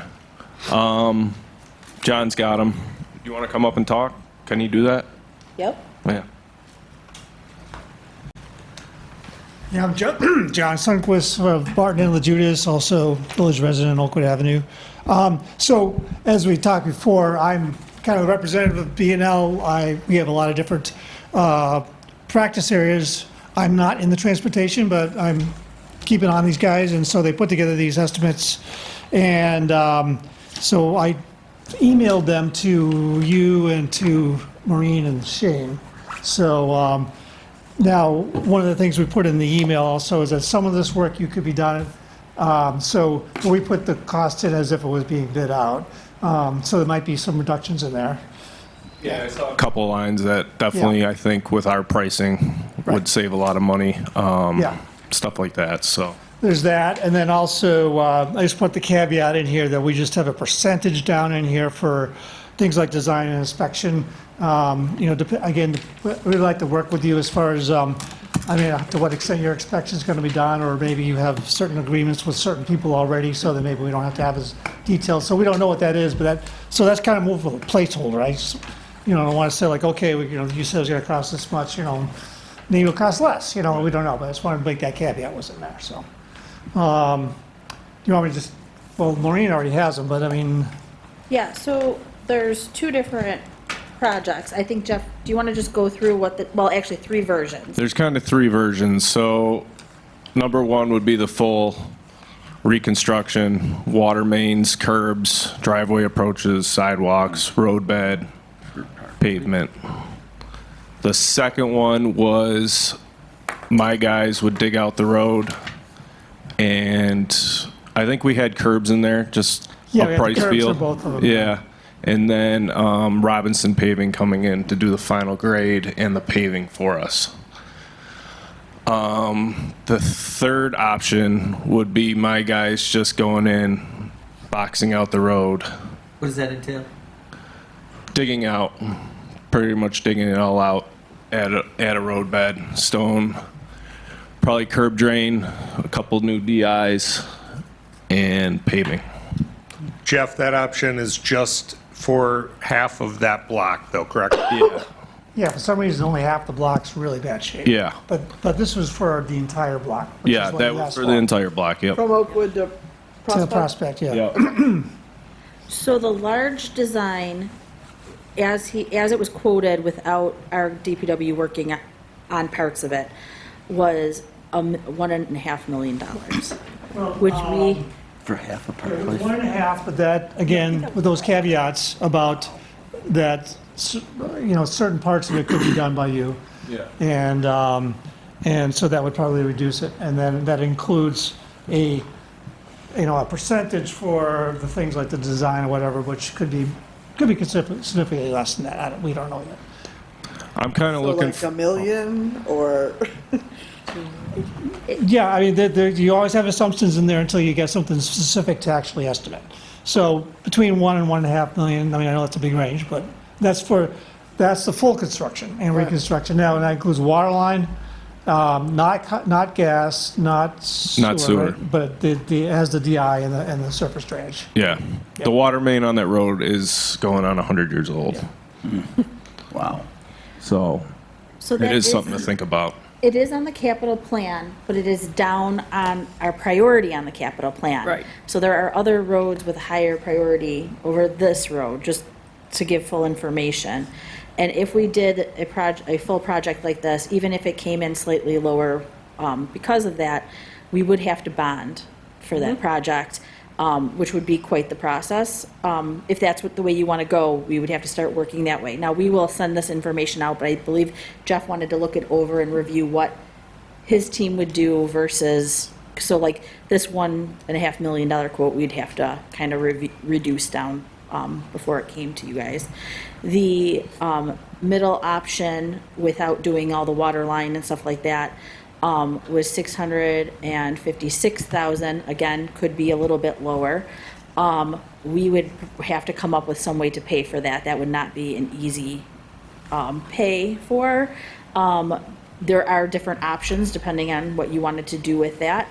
And then the option of Jeff, his team doing the repair for now, which is a valid repair, full repair, yeah? Yep. We would have to use fund balance probably to pay for that, and we could easily use fund balance to pay for that. But that would just be half the block, and that would just be half the block, right? Yeah. Option 3. And that's not water? No water, No water, No, that would just be fixing the road the way it is. And the only reason that, like, my nervousness about doing this road with the water and everything is because we have Fillmore, which is higher priority, top on the list. And if we're gonna bond, we should be doing it for Fillmore. Which but- Fillmore? My Fillmore or? No, East Fillmore. East Fillmore. It's been on So- the list a long time. Yep, it's been number one on the list for a It long has. time, You remember and we've Is been there a looking way, for is there a that. way to do option 3 with including the water? That we could do? Do the So- DPW guys with the water? Right. That's something we can also Well, the look at. waters be the whole block, though, that's the thing, so. You can't cut the pipe, cut the. Well, you can, I guess, but it- Well, why, if we're I gonna missed the do it, are we question. really just gonna throw in $1 million? Can you do the water line? What's that? Can you guys do the water? No, it's probably not, like, we're not We gonna, don't. that's probably we, a force we probably water. couldn't install Are we a gonna water keep line. mandating? We're not gonna stuff water still? freeze water main. Like, if we're gonna do it, do it. I don't know. So Jeff, when do you need us to give you our thoughts on this? We got time. I mean, the stone's holding up right now. It's actually better than it was, so we have some time. enforcement. All right, Maureen will send all the numbers out to everybody. Do you want me to send them out the way they are, or do you want them to do it after Jeff looks at it and reduces it? Because that was why, that was my hesitation. After Jeff looks at it, and we're, Yeah, I would like to see both, like so that I work have zone, some clue traffic what's control, happening, maybe like that more can be done by numbers you is guys, good. you know. But I mean, I know when we talked to you earlier before, you've had situations where you've had estimates come in and then the bids come in really high. And so, I mean, I'm not saying, I didn't tell my guys to make it high, but I also did say, let's make it reasonable if we can cut some stuff out. So I will always instruct our engineers to go a little higher, because if they tell me $1.5 million, if somebody comes in at $1.6 million, we can't do it. Yeah. So we always need them to be more generous on it. So it would likely, by the way I'm taking it, be under that $1.5 million, but we need to be prepared for $1.5 million. So when we do all of our bond documents, if that's what we were doing, we would have to prepare for that. So we don't end up like the Buffalo Bills Stadium. Or other projects that I hear vastly about. Yeah, let's. It's something, if we do it ourselves, I'm going to wait till July 4th when that's over with, stuff like that. So we got some time. Yeah, after July. Started on the 2nd. So. Okay. All right, great. Send that out to us when you have it. Yep. Thank Anything you. else for me? Okay. John, appreciate it. I was also going to say, I mean, I also emailed that if you needed any of the engineering assistance on any of the power line issues or anything like that, I mean, I did talk to my electrical guys, you know, and they could maybe put some opinion in here, but I didn't want them to start working on it without any approval or anything like that. But as far as, it sounds like you already got the boxing size a little bit reduced, so. The main question is just does GoNetsB need to do a franchise agreement? I cannot find the answer to that. Yeah, so that would be an engineer. I mean, I would stick to the engineering stuff. Right. That's probably wise. It's interesting you ask that, because in that agreement, it says purposes of using transmission of electric for light, heat, and power. And this technology wasn't even around back then, so they're piggybacking off of a very old, and it never mentions anything other than that light, heat, and power. So I'll have to talk to Chris Trapp, but gross receipts are usually paid on other utilities. So we get a lot of money through gross receipts. So like Verizon sends in gross receipts, and everybody but Spectrum. Spectrum has a franchise, but cable is required to have a franchise.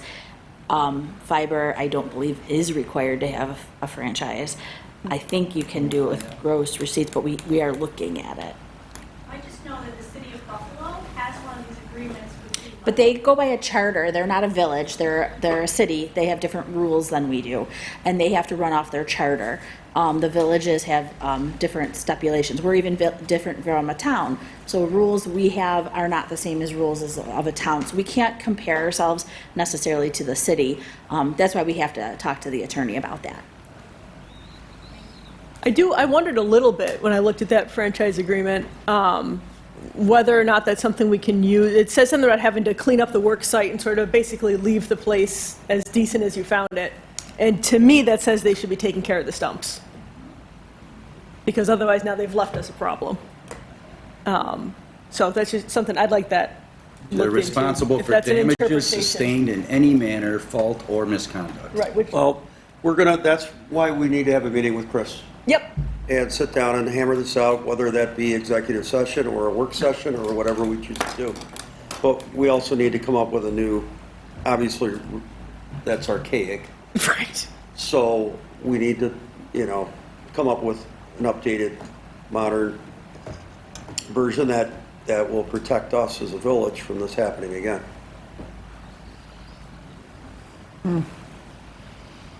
Agreed. All right, Jeff, anything else?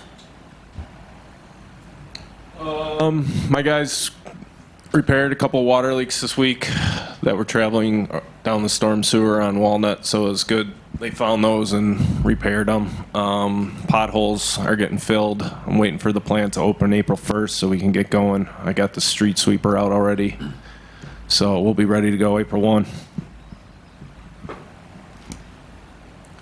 All right, thank you. Aaron?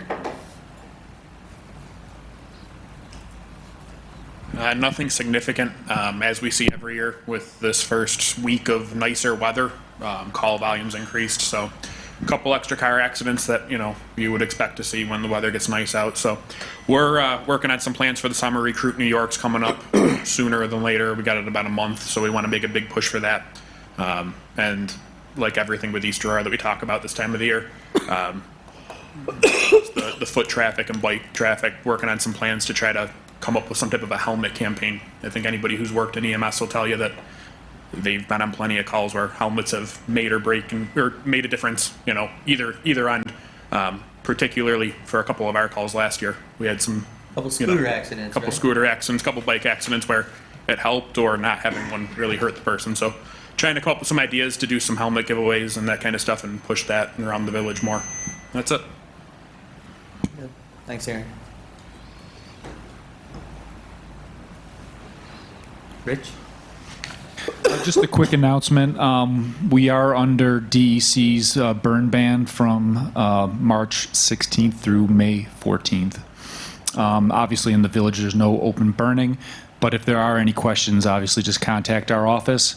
And you can also go to the Town of Aurora's website to get to our website where there's a little informational video about it. Thanks, Rich. Shane?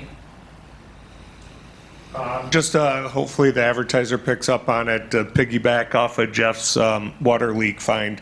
Apparently the residents in the area had heard rushing water in the storm sewer for a while now, and really didn't think anything of it. So if anybody, residents hear that, please call the police department, the village hall, DPW, whoever, and leave a message so we can check on it and try to save a couple bucks without losing too much water. So it's the frost, the 4-foot deep frost, cracks the water pipe, the water comes up through the ground, right, Jeff? Yep. And then leaks, if it's near a curb, it leaks down into a storm sewer. Well, a lot of times they come out to the surface and you see it. The water's just Right. pouring out. Jeez. Yeah, a lot of times, most of the time, they come up to the ground and you see it running down the curb to the next storm sewer. But this one went directly into the storm sewer, sorry. And Jeff sent us a video, and it was like a fire hose in the storm sewer. So it was a lot of water And it was under getting lost. snow cover, right? Wasn't No, it was in the ground. It wasn't coming up. So it was all in the storm sewer. So nobody would have seen it. Yeah. So, other than that, like Nancy said, we did have a good meeting with NYSEG. And we're pushing forward with those issues. Very good. Thanks, Shane. Maureen? We are still working with Tyler. The new water bills that will be coming out this week will be from the new system. We have a new cash collection system that's happening, so we're just getting that all set up and running. We're still on the old credit card system, but the new online payment will be up and running probably in a couple months. And then I'm working on the budget to have that to you guys by the 20th. Very good. Thank you. All right, to the board. Steve? All set. Kristen? Nothing tonight, thanks. Ernie? I met with some residents on Sycamore, and future meeting, we'll have to discuss the pickleball situation again. And one of the residents would like to donate plastic hockey nets, and you saw the letter, and so it's something we probably should discuss. And I heard the water running on Walnut at my daughter's house, and I thought it was somebody running a sump pump in somewhere. Wow. That's okay, we'll send you the bill. So I apologize for not thinking anything. I thought, wow, someone's got a wet basement, because I could hear it like as I was running the stroller down the street on Saturday. I could hear the water, and I'm like, holy cow, I think somebody's got a wet basement. They're pumping it up somewhere. So, oh well, I mean, I apologize for that. No, now we know. Now I know. So that's good. Good information. That's it. Thanks, Ernie.